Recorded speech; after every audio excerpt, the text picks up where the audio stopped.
Tamilselvi. Hi Gayatri, என்ன திடீர் visit? Tamilselvi, உன்கிட்ட ஒரு சின்ன ஹெல்ப் கேட்டு வந்திருக்கேன். ஹெல்ப்பா? என்கிட்ட என்ன ஹெல்ப்? நான் டிஎன்பிஎஸ்சி எக்ஸாம் எழுத போறேன். நல்லா படிச்சிருக்கேன். பட் எக்ஸாம் எப்படி நடக்கும், என்னென்ன கேட்பாங்க, இதெல்லாம் நினைச்சாலே பயமா இருக்கு. அதுக்கு நான் என்ன பண்ணணும்? நீ அந்த பரீட்சை எழுதி பாஸ் பண்ணி இப்ப கவர்மெண்ட்ல வேலை செய்யற. இந்த டிஎன்பிஎஸ்சி எக்ஸாம் எப்படி நடக்குது, பரீட்சை எழுதுறப்போ நாம என்னென்ன செய்யணும், என்னென்ன செய்யக்கூடாது, இத மட்டும் எக்ஸ்பிளைன் பண்ணா நான் தைரியமா எக்ஸாம் எழுதிருவேன். இவ்ளோதானா? இந்த டிஎன்பிஎஸ்சி எக்ஸாம ரொம்ப தெளிவான விதிமுறைகளோட நடத்துறாங்க. தேர்வு எழுதுறவங்களுக்காக டிஎன்பிஎஸ்சி வெப்சைட்லயும் யூடியூப்லயும் ஒரு படமே வெளியிட்டு இருக்காங்க. பாக்கலாமா? கண்டிப்பா.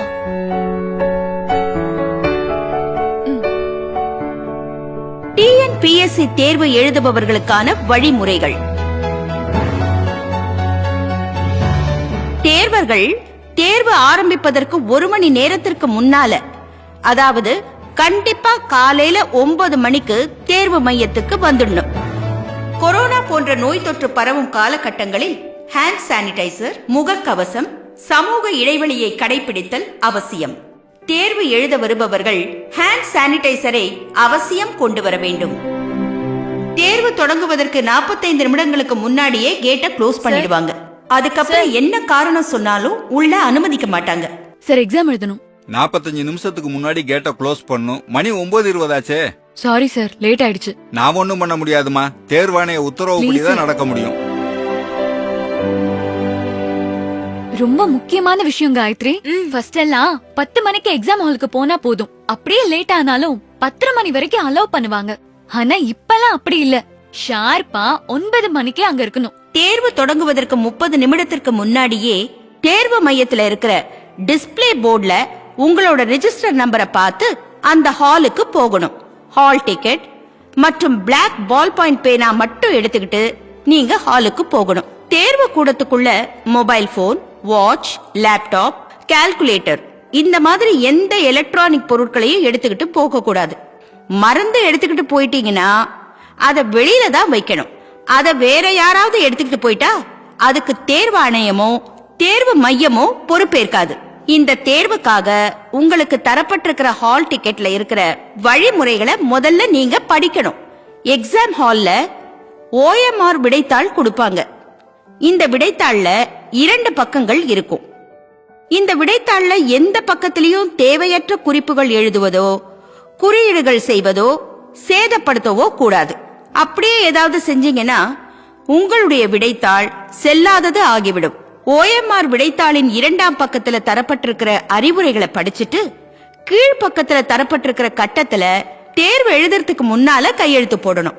OMR விடைத்தாளோட பக்கம் 1ல 2 பகுதி இருக்கு. பகுதி 2ல பிரிண்ட் ஆகியிருக்கிற உங்களோட போட்டோ, பெயர், பதிவு எண், பாடம், தேர்வு மையம் மற்றும் தேர்வு கூடத்தின் பெயர், தேதி, இந்த விவரங்கள்லாம் சரியா இருக்கான்னு பாத்துக்கணும்.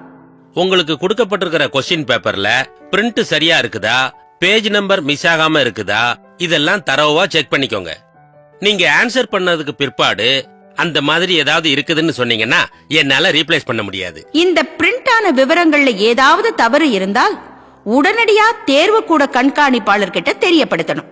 தேர்வு தொடங்கறதுக்கு 15 நிமிஷத்துக்கு முன்னாடி வினாத்தாள் புக் கொடுப்பாங்க. அத முழுவதுமா சரியா இருக்கான்னு பாக்கணும். ஏதாவது குறைபாடு இருக்கும் பட்சத்துல தேர்வு கண்காணிப்பாளர் கிட்ட உடனே தெரியப்படுத்தணும். உங்களுடைய வினாத்தாள்ல உள்ள நம்பரை OMR விடைத்தாள்ல எழுதணும். நீங்க எழுதின நம்பரை அந்தந்த நம்பர் உள்ள கட்டத்துல கருப்பு மையால ஷேட் பண்ணணும்.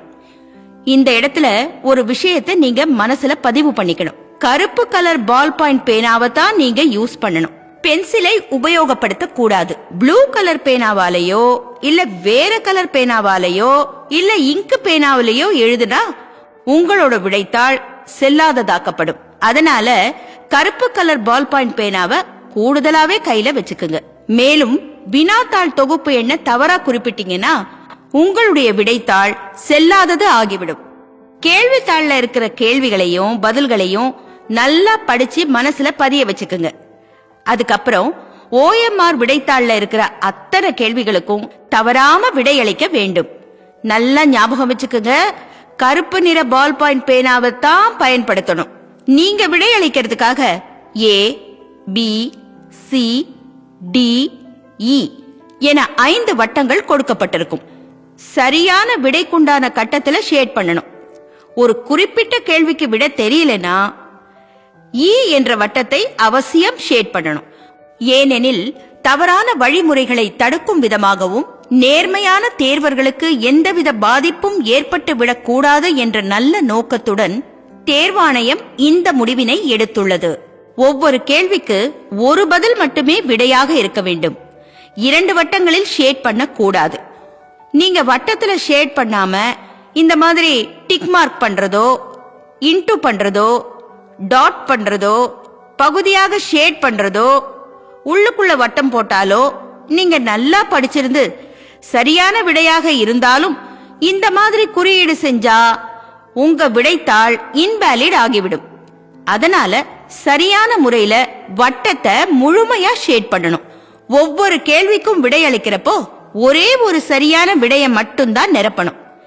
எந்த ஒரு கேள்விக்கும் வட்டத்தை நிரப்ப தவறும் பட்சத்துல உங்களது விடைத்தாள் இன்வேலிட் ஆகிவிடும்.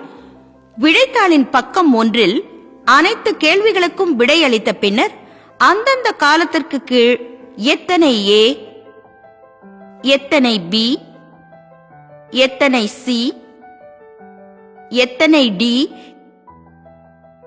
எத்தனை இ விடையாக குறித்து உள்ளீர்கள் என கணக்கிட்டு எழுத வேண்டும். அதன் பிறகு முதல் காலத்தில் ஏயில் உள்ள எண்ணிக்கையான 17, 2ஆம் காலத்தில் ஏயில் உள்ள எண்ணிக்கையான 14, 3ஆம் காலத்தில் ஏயில் உள்ள எண்ணிக்கையான 16 இந்த 3ஐயும் சேர்த்து கூட்டிக் கொள்ளவும்.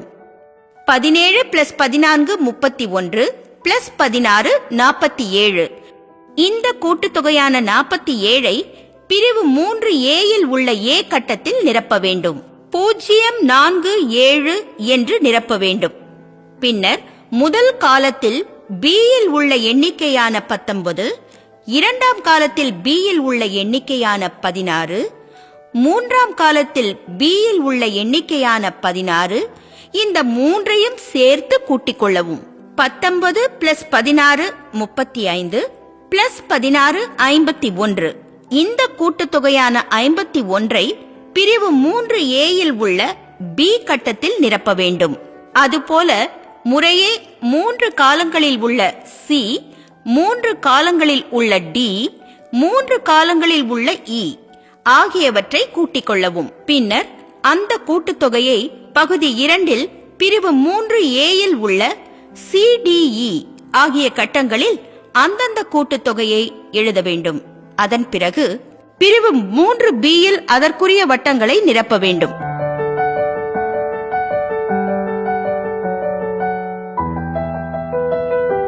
இந்த ஏ, பி, சி, டி, இ இவைகளின் கூட்டுத்தொகை, அதாவது ஏ 47, பி 51, சி 52, டி 39, இ 11 இவைகளின் கூட்டுத்தொகை 200 என்றால் வழங்கப்பட்டுள்ள வினாத்தாளில் உள்ள வினாக்களின் எண்ணிக்கையும் சமமாக, அதாவது 200ஆக இருக்க வேண்டும்.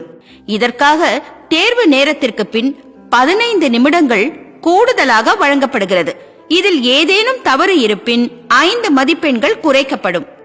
எல்லாரும் நல்லா கவனமா டோட்டல் பண்ணுங்க.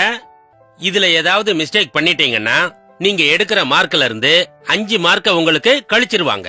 தேர்வு முடிந்த பின்னர் OMR விடைத்தாள் பிரிவு 4 கையெழுத்து போட வேண்டும்.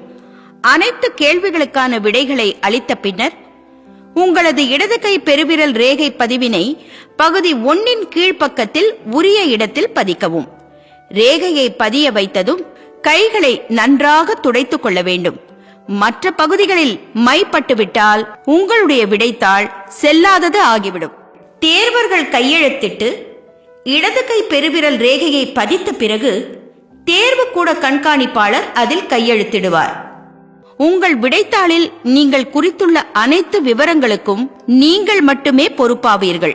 எனவே விவரங்கள் சரியாக உள்ளனவா என்று உறுதிப்படுத்திக் கொள்ளுங்கள்.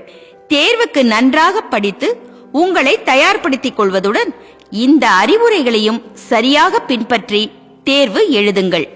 நன்றி, வணக்கம். இப்போ நல்லா புரிஞ்சுதா? ரொம்ப முக்கியமான விஷயம் காயத்ரி.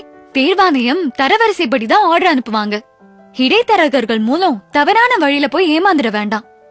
அப்படி யாராவது ஏமாந்துட்டாங்கன்னா அதுக்கு தேர்வாணையம் பொறுப்பாகாது. பயத்தெல்லாம் விட்டுட்டு தைரியமா எக்ஸாம் எழுது. All the best. தேங்க்யூ.